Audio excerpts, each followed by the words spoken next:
The thundering of hooves broke the silence of the dusty Wyoming plain as Clara Ellwood clenched her trembling hands behind her back, her eyes fixed on the barren horizon. The year was 1878, and at 20 years old, she had become nothing more than a bargaining chip in her uncle's desperate bid for wealth and status. 6 horses for the girl, her uncle Silas declared, gesturing toward Clara as though she were merely another head of livestock. She's strong, can cook, clean, and birth plenty of children. Good stock. Clara stared at the dirt beneath her worn boots, her throat tight with unshed tears.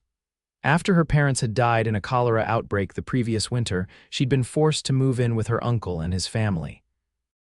What had begun as reluctant hospitality had devolved into outright contempt. Now, standing in the blazing summer heat, she was being offered to Bartholomew Jenkins, a rancher known for his harsh treatment of his previous 2 wives, both now dead before their 30th birthdays. Jenkins circled Clara like a vulture, his yellowed teeth visible beneath his unkempt mustache. "Bit skinny," he remarked, pinching her arm hard enough to leave a mark. "But I reckon she'll do. 4 horses, not 6, that's my offer." "5," Silas countered, spitting a stream of tobacco juice into the dust. "And I'll throw in her mother's wedding ring. Pure gold, that is." Clara's heart lurched. That ring was her only connection to her mother, secreted away in a small pouch sewn into her petticoat. Her uncle must have discovered it while rummaging through her meager possessions. Jenkins nodded, seemingly satisfied. "Deal, I'll have the horses brought over tomorrow." "No," the single word, spoken with quiet authority, cut through the negotiations like a knife. Clara turned along with the men toward its source. A stranger sat astride a magnificent chestnut stallion, his face partially shadowed by a wide-brimmed hat. Dust from the trail coated his denim pants and leather vest, marking him as someone who had traveled far. When he tilted his head up, Clara caught sight of striking blue eyes set in a sun-weathered face. "She's not for sale," the stranger continued, dismounting with fluid grace.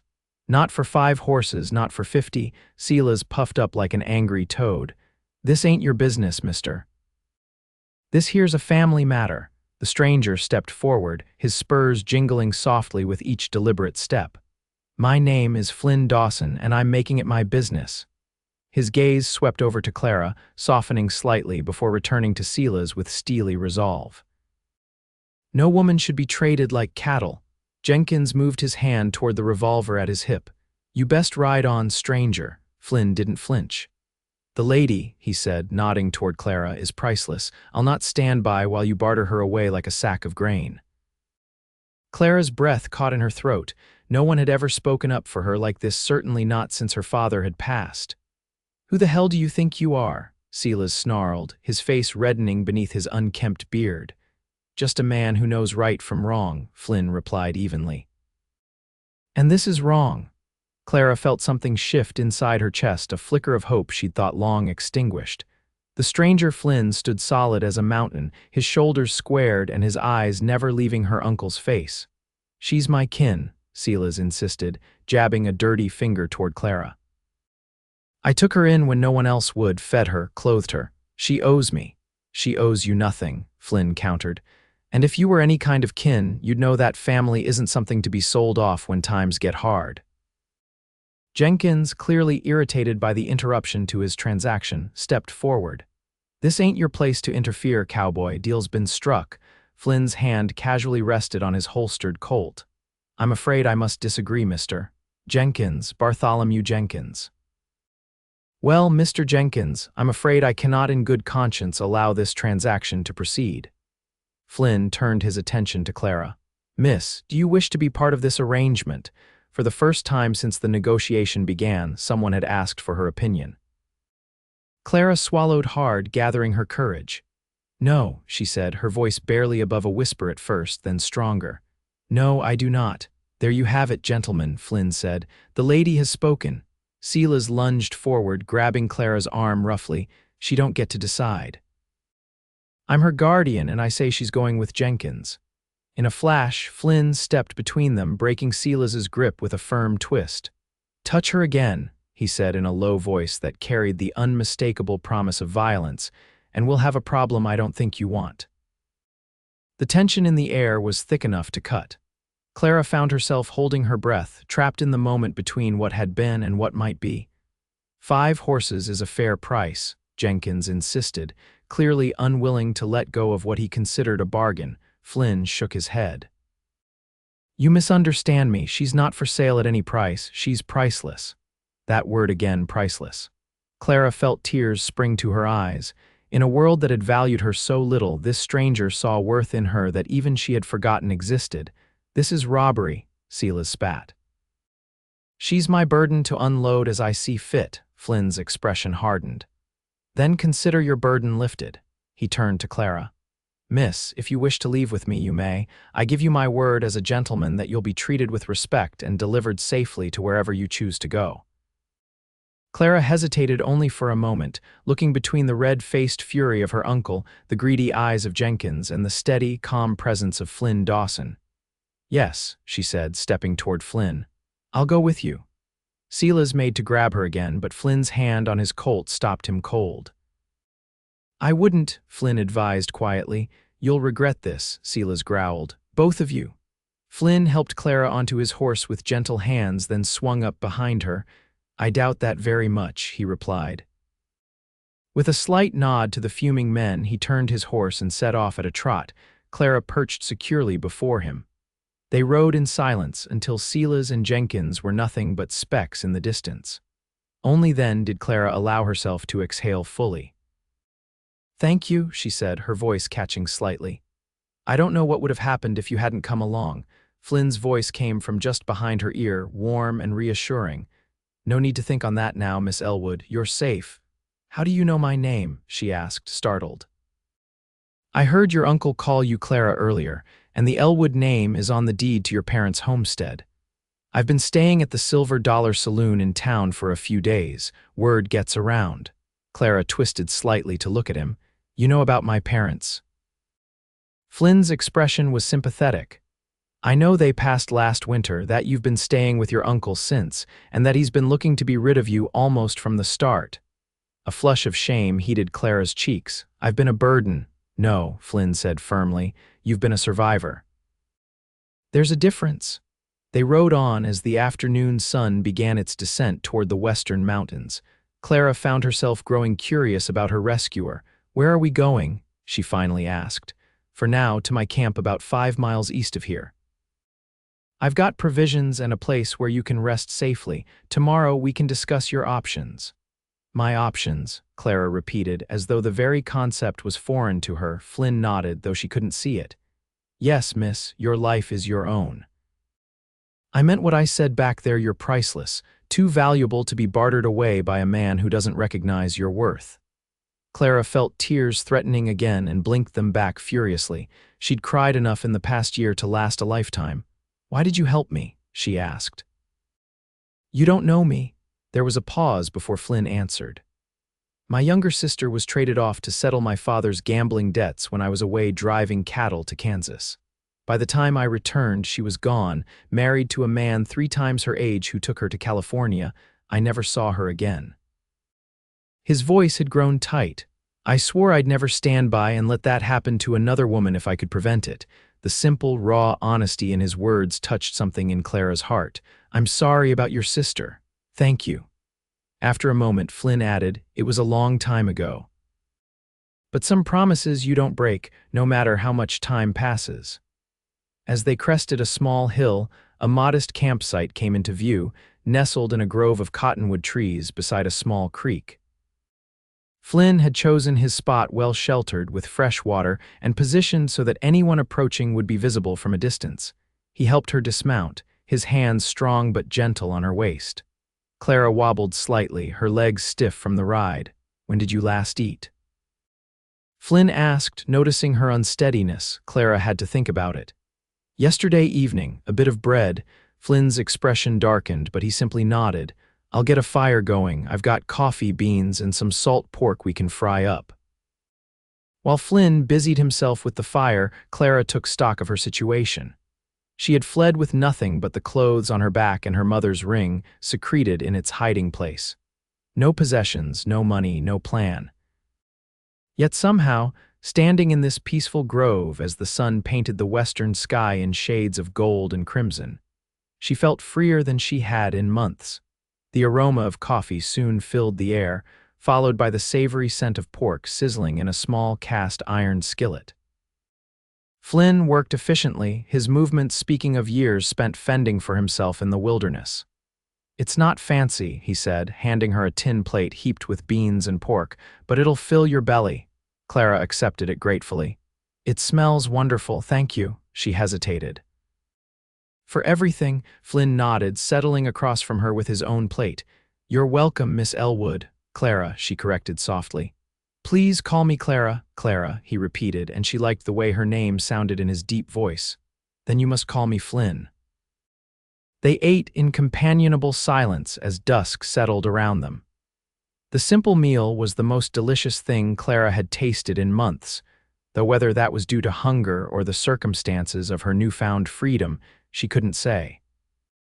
As night fell fully, Flynn arranged a bedroll for her near the fire. "You take this," he said. "I'll keep watch for a while." Clara shook her head. "I can't take your bed." "You're not taking it," Flynn replied. "I'm offering it. There's a difference." There it was again, that respect for her agency, her choice. It was such a small thing, perhaps, but to Clara it meant everything. "Thank you," she said simply, and settled onto the bedroll. Despite the tumultuous day and the uncertainty of tomorrow, she felt strangely at peace.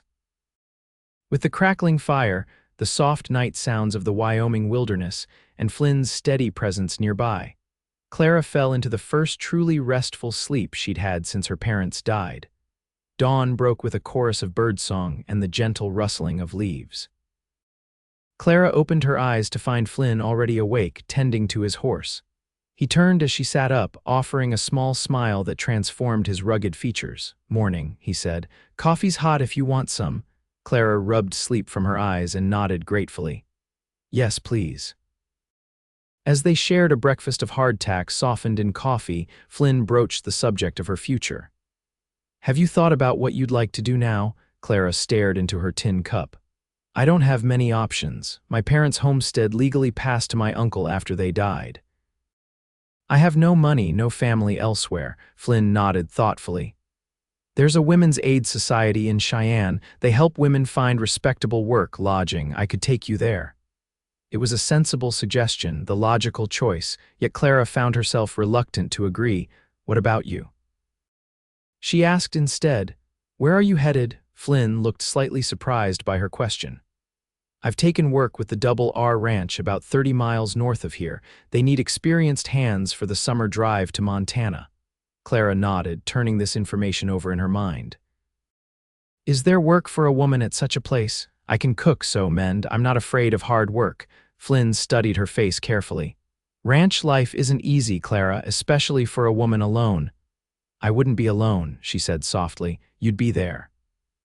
Something flickered in Flynn's blue eyes' surprise, followed by something warmer. "You'd trust a man you just met to look out for you, after what your own kin tried to do?" Clara met his gaze squarely. "You said it yourself yesterday. Some people are family by blood, but that doesn't make them trustworthy. By that same logic, some strangers have more honor than those who should protect us." She paused. "You could have ridden past yesterday. You didn't." Flynn was quiet for a long moment. "The ranch owner, Russell Reed, is a fair man. His wife Martha runs the house with a few women helping. They might have a place for you, especially with the summer hands coming in." He hesitated. "But I need to be clear. I can offer you safe passage and a good word with the Reeds, but I can't promise more than that." Clara nodded. "I understand. That's more than enough." After breaking camp, they set off northward. The day was pleasantly warm, the sky a vast blue canvas stretching endlessly above them. Clara, seated behind Flynn now, found herself studying the breadth of his shoulders, the way he sat so naturally in the saddle, as though he and the horse were a single entity. "Have you always been a cowboy?" she asked as they rode. Flynn glanced back at her. "Since I was 16. Worked ranches all over Texas, Kansas, Colorado. There's a freedom to it that suits me." "It sounds lonely," Clara observed. "It can be," Flynn admitted, "but there's peace in it too, just you, the land, and the sky." Clara considered this. My father always said that true freedom comes with roots, not wings. That having a place to belong gives you the strength to face the world. Flynn was quiet for a moment. Your father sounds like a wise man. He was, Clara said softly. He would have liked you, I think. They made camp that evening by a small stream, having covered good distance. Flynn taught Clara how to set snares, and they caught 2 rabbits for their dinner. As she helped him prepare the meal, Clara found herself watching his hands, strong, capable hands that moved with surprising gentleness, whether skinning a rabbit or banking the fire. "Tell me about your life before," Flynn said as they ate, "if you don't mind speaking of it." Clara smiled faintly. "We had a small homestead. Nothing grand, 40 acres, a decent house my father built himself. We grew wheat, kept chickens and a milk cow. My mother made the best apple pies in the county." Her smile grew sad. It wasn't an exciting life, but it was a good one. "The best lives rarely make exciting stories," Flynn observed. "What about you?" Clara asked. "Do you have family somewhere?" Flynn's expression closed slightly. "Not anymore. My mother died when I was young. My father drank himself to death after he lost my sister. I have an older brother somewhere in Montana, but we haven't spoken in years." "I'm sorry," Clara said. She hesitated, then added, "It's strange, isn't it? How some people can walk away from family so easily, while others of us would give anything to have ours back." Flynn looked at her across the fire, his eyes reflecting the dancing flames. "Yes," he said quietly, "it is strange." They fell silent, each lost in their own thoughts. Clara found herself studying Flynn's profile, the straight nose, the strong jawline covered in several days' worth of stubble. There was a solidity to him that she found comforting, a steadiness she hadn't realized she'd been craving. "We should reach the Double R by midday tomorrow," Flynn said eventually, breaking the silence. "You should get some rest." Clara nodded, settling onto the bedroll he'd again insisted she take. But sleep was slower to come this night, her mind too full of the day's conversations and the uncertain future that awaited her. Morning came with a light drizzle that soon cleared, leaving the landscape washed clean and vibrant. They set out after a quick breakfast, and true to Flynn's prediction, they sighted the Double R Ranch just past noon. It was an impressive spread, a large main house, several outbuildings, 2 substantial barns, and corrals filled with horses. As they approached, Clara felt her nervousness return. What if the Reeds had no place for her? What if they turned her away? Flynn seemed to sense her anxiety. "The Reeds are good people," he reassured her. "Martha Reed in particular has a soft spot for those in need." They were greeted at the main house by Martha Reed herself, a sturdy woman in her 50s with kind eyes and a no-nonsense manner. Flynn quickly explained Clara's situation, omitting some of the more distressing details, but making it clear she needed work and a safe place. Martha studied Clara thoughtfully. "We could use another pair of hands in the kitchen, especially with 20 cowhands to feed during the drive preparations." She glanced at Flynn. "Russell's been waiting for you. He's in the south pasture with the new stock." Flynn nodded. "I'll head out there now." He turned to Clara. "Will you be all right?" Clara summoned a brave smile. "Yes, thank you again for everything." Flynn tipped his hat to her, a gesture both formal and oddly intimate. "I'll see you at supper, Miss Ellwood." As he rode off toward the pasture, Martha showed Clara to a small but clean room in the bunkhouse reserved for female staff. "It's not fancy," she warned, "but it's yours for as long as you work here." "It's perfect," Clara said sincerely, taking in the narrow bed, the small chest of drawers, and the tiny window that looked out toward the distant mountains. After months of sleeping on a pallet in her cousin's room, subject to their scorn and her uncle's disapproval, this modest space felt like a palace. Martha set her to work immediately in the kitchen, helping the cook, Maddie, prepare supper for the ranch hands. Maddie, a cheerful woman in her 30s, welcomed the extra help and showed Clara the ropes with good-natured patience. "So," Maddie said as they peeled potatoes side by side, "Flynn Dawson brought you in, did he?" Clara nodded, focusing on her task. "He helped me when I needed it." Maddie smiled knowingly. "That sounds like Flynn. Man's got a sense of honor you don't often see these days." She glanced at Clara. "He's a good one, that Flynn. Not that I'm suggesting anything, mind you." Clara felt her cheeks warm. It's not like that, he was simply being kind. Maddie hummed, unconvinced. Well, kindness is where the best love stories begin, if you ask me. Clara didn't respond, but Maddie's words lingered in her mind as they continued their work. Was it possible that her feelings of gratitude toward Flynn could develop into something more? The very idea seemed presumptuous. He was simply a good man who'd done a good deed. Nothing more, yet when Flynn walked into the dining hall that evening with the other hands, Clara found her heart beating faster. He'd cleaned up, his dark hair still damp from washing, and changed into a fresh shirt. Their eyes met across the room, and Flynn offered her a small, private smile that sent an unexpected warmth through her chest. The next few weeks fell into a rhythm. Clara worked from dawn till dusk in the kitchen and around the main house, learning the routines of ranch life.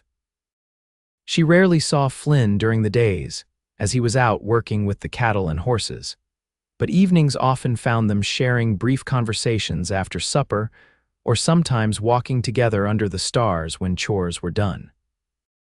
Through these conversations, Clara learned more about Flynn's life, his years driving cattle, the places he'd seen, the people he'd met. In turn, she shared stories of her childhood, her parents, the dreams she'd once had before tragedy struck. I always wanted to teach, she confessed one evening as they sat on the porch steps, watching fireflies dance in the gathering darkness. My mother taught me to read and write, and I loved helping the younger children in our settlement learn their letters. Flynn nodded thoughtfully. You'd make a fine teacher. You're patient, observant. Clara smiled, surprised and pleased by his assessment. Perhaps someday. For now, I'm just grateful to have a roof over my head and honest work. You deserve more than just survival, Clara, Flynn said quietly. You deserve a life where you can pursue your dreams. Their eyes met, and Clara felt something shift between them, a recognition, perhaps, of feelings growing beyond mere friendship. The moment was interrupted by Russell Reed calling Flynn's name from the barn. Flynn stood, reluctance evident in his movements. I should go, Clara nodded, trying to ignore the disappointment settling in her chest. Good night, Flynn.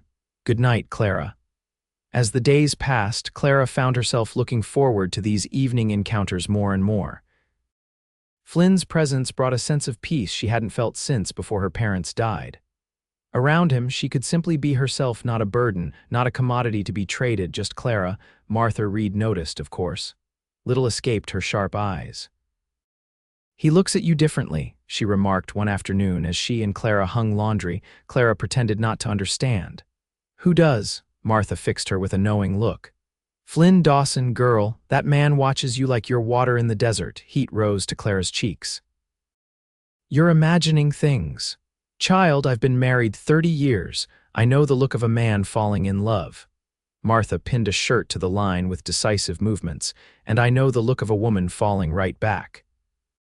Clara had no response to that, her heart beating a rapid tattoo against her ribs. That evening, Flynn found her by the small kitchen garden where she'd gone to gather herbs for the next day's cooking. I've been looking for you, he said, his voice unusually hesitant. Clara straightened, brushing dirt from her hands.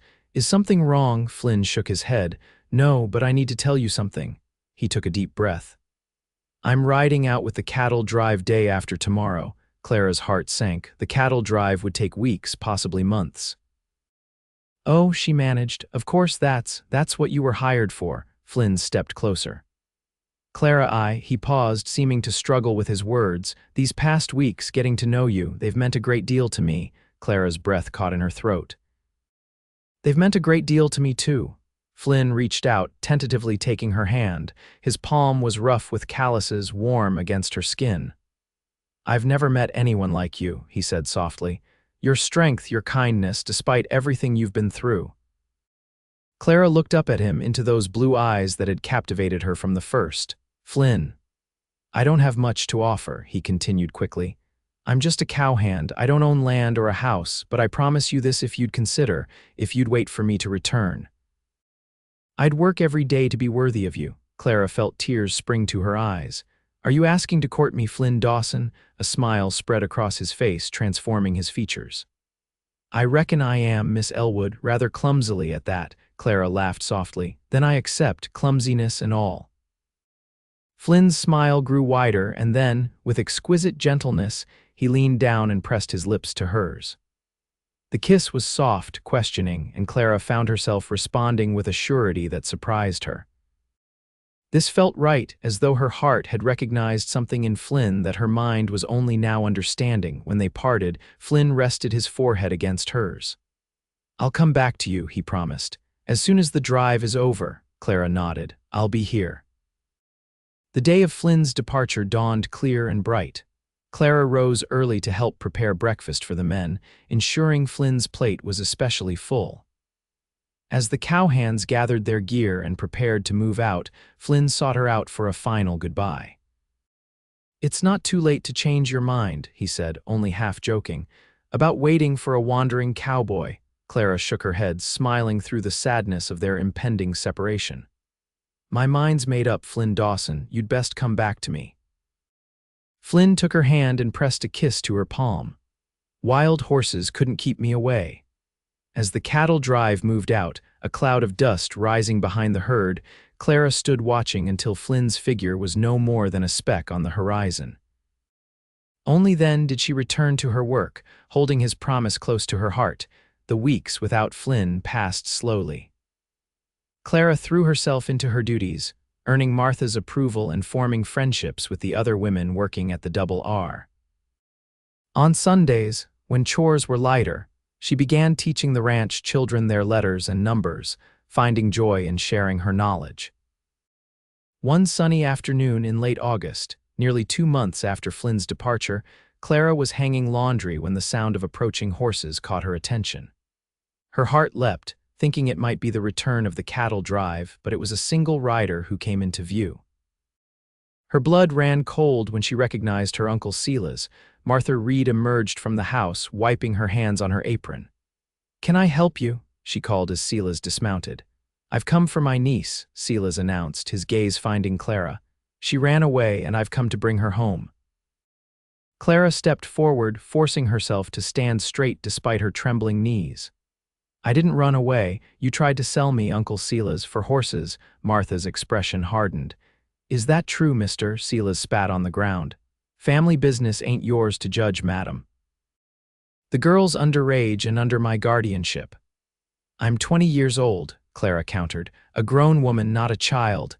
"You're coming home," Silas insisted, starting toward her. Martha stepped between them. "You'll not be taking anyone from my property against their will."